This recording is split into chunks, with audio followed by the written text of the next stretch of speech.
When you're on the journey of becoming a preeminent producer, there comes a point in time where you recognize and realize that you are your brand. Not the agency you're representing, but you are your brand. So today we're going to be talking, and I'm actually going to be putting some clips together in a conversation in one of our mastermind groups where we covered very specific personal brand questions to get the juices flowing, where if you take the time to answer these questions, you're setting yourself up for success and actually being aware of you are your brand. So if that's true, which it is, are you expressing your personal brand the correct way, where it is bringing in real results, building greater trust with your current clients, as well as creating better value for your prospects? So guys, we're going to dive into this quick conversation, just some clips put together of some very important personal brand questions. Let's dive in.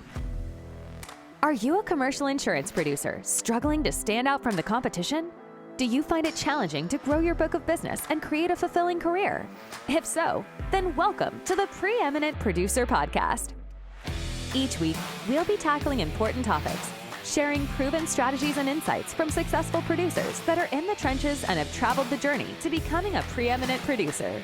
You'll discover what it really takes to become preeminent and build your book of business in a way that isn't being taught anywhere else. Our hosts are experts in the field and have built thriving businesses by becoming the most trusted advisor to their clients. Welcome to your journey to becoming a preeminent producer. Let's dive in. My definition, anyway, of personal branding is everything you say, everything you do, everything you don't say, don't do, is all forming an opinion in the minds of those around you. And it is holding a level of real estate in their minds. Now, it might be a really small piece of real estate, or it might be a really large piece of real estate. And so with personal branding, it really is important to ask yourself these questions. When you understand, I have a personal brand, whether I like it or not, it makes sense as a professional on the journey of preeminence that this is going to play a key factor in how I get to that preeminent place, to being the most distinguished one, and so forth. You know, the insurance industry has been maligned for many, many years, and in some cases, rightfully so. There are some people in this industry that are not the greatest. They're not professional, and that goes across so many other industries. You know, what I tried to create here was an ultra-professional, ethical insurance agency that put the client's interests first. And the fastest way that you could get fired from this agency was to do something unethical or unprofessional. And that was the hallmark of what we do. And it's hard to put that in a brand that makes sense, because it's like saying we give good service. It's what everybody says, but it's just backed up with our daily, everyday actions, everyday transactions that we do with every client that we have. My personal brand is that I want to be known as, and I know we say this a lot, but as a trusted advisor. And, you know, insurance is just one area that we excel at, but, you know, our clients depend upon us for a lot of different advice. You know, it may be about the insurance marketplace. I think it's important to have a brand that people know, that we know, that I know, kind of what the marketplace is about, so that I can give them the proper advice. I work on my personal brand. I don't want to say annually, but this time of the year, I always think, okay, what do I want to try to achieve next year, and how am I going to do that, and try to visualize it, which even means kind of thinking about, you know, how I present myself, maybe how I dress, maybe how I speak to others, you know, try to be innovative. So it's, to me, a personal brand is something that also can change over time, and probably should change to keep it fresh and different. But Tracy, you're a walking, talking billboard for you, and you're the president of Me Incorporated in your book of business as you build it. And I think anytime we present ourselves, standing out in a very professional way. I know I made some investments in suits. I looked at my competitors years ago and saw that they did not dress very well. And I still am bummed out that, ties have kind of gone by the wayside. I gave 80 ties away about a year ago, and I still have a bunch of them. I was going to say some other load of them. But I think it's important to be that personal billboard for you, and you are your own brand, and standing out by, first of all, professional, being on time, being prepared. I had a friend of mine who was, believe it or not, an opera singer. He was my roommate in college. And he had a very successful career as a principal opera singer going around regional operas. And I said, Ben, why are you successful? And he said, simple. He said, I'm okay talent-wise. I show up on time, I'm easy to work with, and I'm prepared. And he said, those three things get me hired time after time because I have a reputation. His brand is reliable, easy to work with, on time, knows his parts. But that leads into the next question we're going to hit, and that is, how do I want people to feel after communicating with me? Going back to the whole concept of personal branding is the position I hold in the minds of people around me by the things I say, don't do.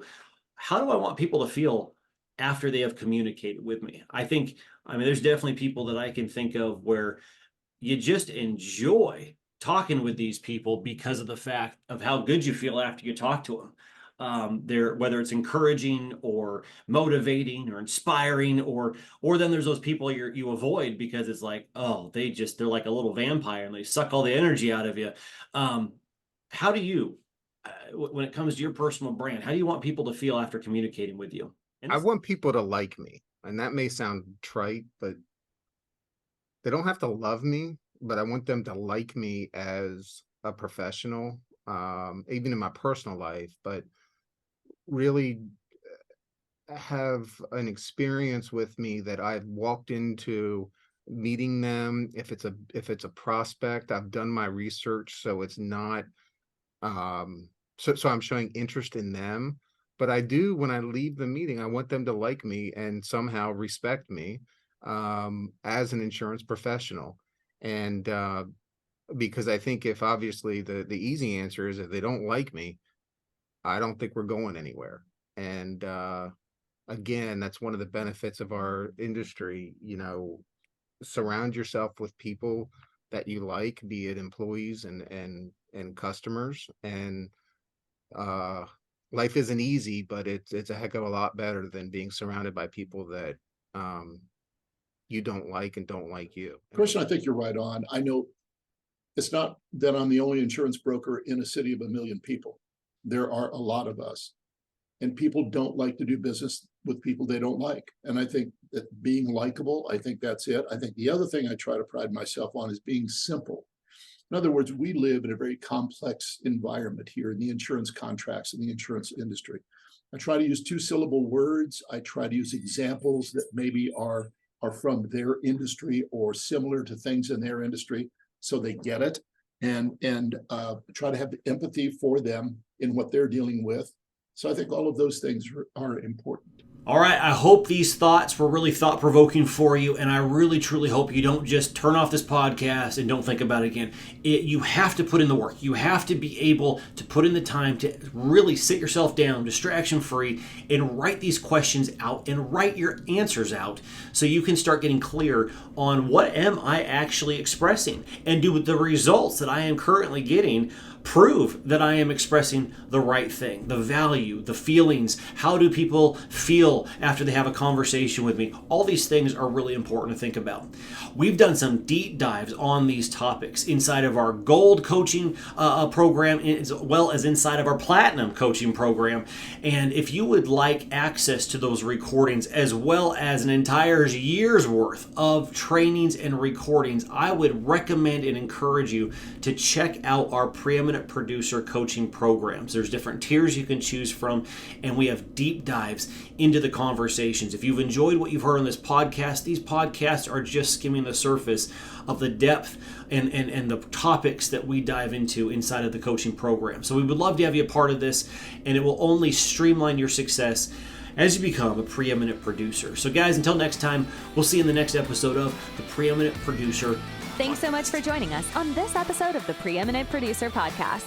If you're enjoying the show, please feel free to subscribe, rate, and leave a review wherever you listen to your podcasts. That helps others find the show, and we greatly appreciate it. Once again, thanks for joining us, and we'll catch you in the next episode of the Preeminent Producer Podcast.